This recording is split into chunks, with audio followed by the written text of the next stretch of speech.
जय श्री कृष्ण। जय भगवान वराहदेव। नमस्कार मित्रों, मैं नीरज। आज मैं आपके सामने कुछ खतरनाक विस्फोटक खुलासे करने वाला हूँ। क्या आप जानते हैं, जब भारत को सोने की चिड़िया कहा जाता था, जब हमारे घर धन धान्य से भरे होते थे, तब इस देश के कण कण में किसकी पूजा होती थी? वह थे भगवान वराहदेव। आज हम दरिद्रता, मानसिक अशांति और असुरक्षा के वातावरण में क्यों जी रहे हैं? क्योंकि हमने उस आधार को ही छोड़ दिया जिसने पूरी पृथ्वी को पाप के पाताल से निकालकर अपने दांतों पर थाम लिया था।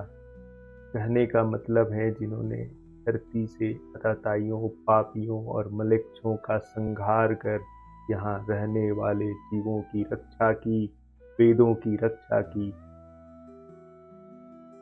वराह पुराण में लिखा है, नमो नमस्ते वराहाय दंतोष्ट्रधृत वसुंधर मनोरथम में सफलम कुरु स्वधरणीधर।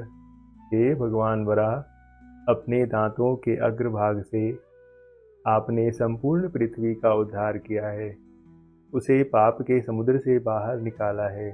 आपको बार बार नमस्कार है, आपको बार बार नमस्कार है। हे पृथ्वी को धारण करने वाले प्रभु धरणीधर, आप कृपया करके मेरे मनोरथ को सफल करें। जय भगवान वराहदेव। तो अब आप समझ गए होंगे कि मैं आपसे क्या चर्चा करने वाला हूँ। तो हे भारत के वीरों, हे सनातनी भक्तों, आज मैं आपके सामने उसी परम पुरुष, उसी आदि रक्षक के बारे में कुछ ऐसा सत्य बताने वाला हूँ जिसे आपने भुला दिया है और जिसके परिणाम स्वरूप हमने अपना स्वर्ण युग भी खो दिया है। तो स्टार्ट करते हैं कुछ प्रमाणों से, ज्वलंत प्रमाणों से। हम सब माता लक्ष्मी की पूजा करते हैं। क्यों करते हैं आपको पता है? हम भगवान नारायण को खोजते हैं, लेकिन हम भूल जाते हैं कि लक्ष्मी का एक रूप भूदेवी भी है, और भूदेवी के रक्षक कौन है? स्वयं भगवान वराह है। स्कंद पुराण में लिखा है, अदौ वराह देवस्य दर्शनम पापनाशनम पाश्चाद वेंकटेशस्य दर्शनम मुक्तिदायकम। याद रखिएगा, पाश्चाद वेंकटेशस्य दर्शनम मुक्तिदायकम बहुत इंपॉर्टेंट है। हो सकता है कि आपको तिरुपति बालाजी में भगवान का दर्शन करने का सौभाग्य मिला होगा। तो कलयुग के प्रत्यक्ष देव तिरुपति बालाजी के मंदिर में आज भी नियम है, जब तक आप आदि वराह के दर्शन नहीं करते, तब तक भगवान वेंकटेश्वर आपके दर्शन को स्वीकार नहीं करते। यदि साक्षात लक्ष्मीपति नारायण बिना वराह देव की आज्ञा के दर्शन नहीं देते, तो आपको धन और वैभव कैसे मिल सकता है? बिना जड़ यानी भगवान वराह को सींचे फल यानी लक्ष्मी की प्राप्ति असंभव है। अब आप समझ गए होंगे कि वराह देव की उपासना का महत्व क्या है। अब हम आते हैं इतिहास में। तो इतिहास के पन्ने पलट कर देखिए, गुप्त साम्राज्य, the golden age of India में जब भारत की जीडीपी पूरी दुनिया में सबसे ज़्यादा थी, तब सम्राटों के सिक्कों पर, उनके महलों के द्वारों पर और उनकी सीमाओं पर किसकी प्रतिमा होती थी? भगवान वराह देव की। विदिशा की उदयगिरी गुफाओं में खड़ी विशाल वराह देव की प्रतिमा चीख चीख कर कह रही है कि जब तक तुम मुझे पूजोगे, तुम्हारी शक्ति अखंड रहेगी, तुम्हारी संपत्ति रसातल में नहीं जाएगी। और जैसे ही हमने वराह पूजा छोड़ी, विदेशी आक्रांताओं ने हमारी धरती को रौंदना शुरू कर दिया। हमारी लक्ष्मी विदेशी तिजोरियों में चली गई, क्योंकि हमने धरणीधर वराह का साथ छोड़ दिया था। ये एक महत्वपूर्ण ऐतिहासिक साक्ष्य है। अब आप कहेंगे कि भाई, कलयुग में वराह देव की पूजा क्यों अनिवार्य है? कलयुग का अर्थ है अस्थिरता, इनस्टेबिलिटी। आज व्यापार डूब रहा है, जमीन के विवाद बढ़ रहे हैं, कर्ज का बोझ बढ़ रहा है, क्योंकि आधार ही हिल गया है। भगवान वराह देव यज्ञ पुरुष हैं।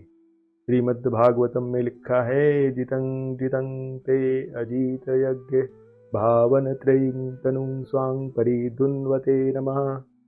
यत रोमगर्ते सुनिल्यु अध्वराः तस्मै नमः कारण सुगरायते। उनके रोम रोम में यज्ञ और ऐश्वर्य बसता है। जो भगवान वराह की शरण में आता है, उसकी संपत्ति कभी मंदी और घाटे के पाताल में नहीं धंसती है। वे डूबती हुई अर्थव्यवस्था और डूबते हुए परिवार को ऊपर उठाने वाले एकमात्र देव हैं। अब समय आ गया है अपने खोए हुए वैभव को वापस लाने का। अपने घर में भगवान वराह को स्थान दें। अपने घर के ईशान कोण मतलब नॉर्थ ईस्ट या उत्तर दिशा में भगवान वराह की प्रतिमा या चित्र को स्थापित करें। उत्तर दिशा कुबेर की मानी जाती है और वराह देव उसके रक्षक हैं। रोज सुबह स्नान के बाद पीले फूल और तुलसी दल उन्हें चढ़ाएं। ये उन्हें बहुत ही प्रिय है। आप कुछ नहीं तो हाथ जोड़कर 11 बार वराह देव के महामंत्र का जाप कर सकते हैं। ओम नमः श्री वाराहाय धरणिधारणाय स्वाहा। ओम नमः श्री वाराहाय धरणिधारणाय स्वाहा। आप उन्हें भोग भी लगा सकते हैं। बस गुड़ और चने का भोग लगाएं और ये साधारण भोग ही आपके जीवन में असाधारण समृद्धि लाएगा। अब मैं आपसे अंतिम आह्वान करने वाला हूँ। क्या आप चाहते हैं कि आपका घर फिर से सोने की चिड़िया बने? क्या आप चाहते हैं कि आपकी आने वाली पीढ़ियाँ वैभव और शक्ति में जिए? तो संकल्प लीजिए, जहाँ वराह देव का नाम गूंजेगा वहाँ दरिद्रता कदम नहीं रख पाएगी। जहाँ भगवान वराह का मंदिर बनेगा वह भूमि साक्षात वैकुंठ बन जाएगी। तो उठिए, भगवान वराह नारायण के मंदिरों का जीर्णोद्धार कीजिए, उनकी पूजा को फिर से घर घर में शुरू करिए और मेरे साथ पूरे वेग से बोलिए, भगवान यज्ञ वराह नारायण की जय। डूबती मानवता के रक्षक की जय। सनातन के आदि पुरुष की जय। जय श्री वराह नारायण।